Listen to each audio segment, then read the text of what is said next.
Bahamas police force placing emphasis on training for officers in the war on crime. The latest effort targeting corporals as the force stresses the importance of quality service as it works to bridge the gap between the police and the community. Megan Shepard reports. 15 officers from various divisions of the Royal Bahamas Police Force have been in intense theoretical training for the past 4 weeks. Officer in charge of Ground Bahama and the Northern Bahamas, ACP Emric Seymour, says the officers studied various topics that are crucial to their growth within the organization. Officers, these training initiatives are extremely important as we are serving in a time in the life and history of our country when we as police officers are being tried and tested on every side and at every turn.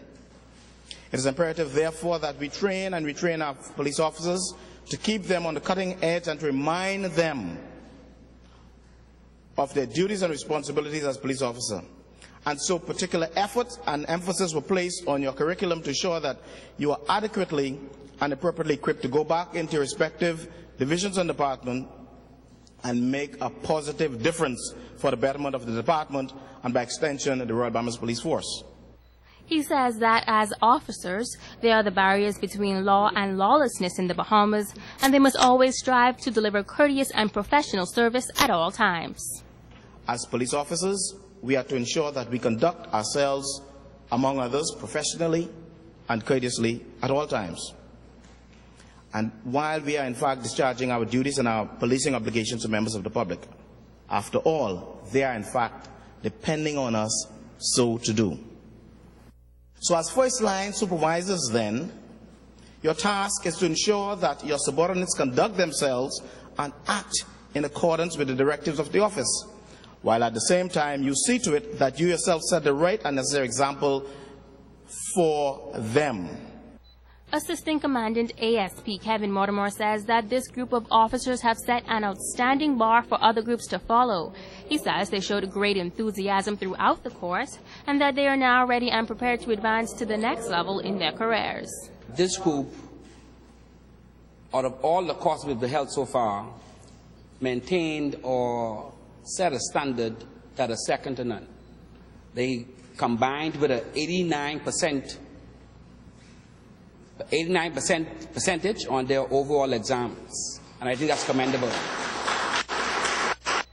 The officers were presented with certificates, with the Abaco District and CDU tying for top awards. Megan Shepard, ZNS Network News.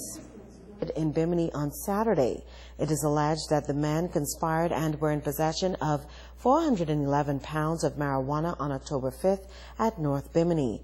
The men pleaded not guilty to the charges. They were denied bail and were remanded to prison until March of next year.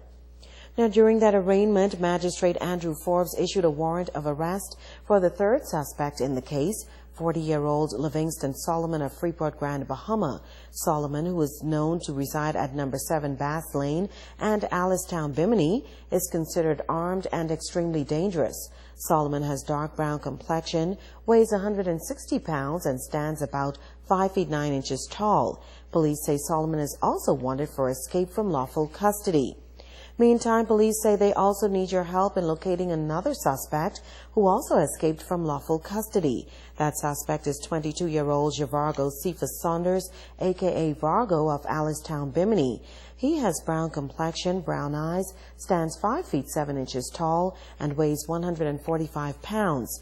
If you know the whereabouts of Javargo Cephas Saunders, a.k.a. Vargo, or Sean Livingston Solomon, you should contact police in Bimini or in Grand Bahama at 347-3144, 347-3424, 911-350-3109, or 350-3089. New developments regarding the Formosa Falcon, the fuel tanker that was stuck in waters off 8 Mile Rock for over a week. ZNS News has learned that work crews were able to refloat the vessel on Sunday, and the Formosa Falcon is currently waiting to offload its cargo.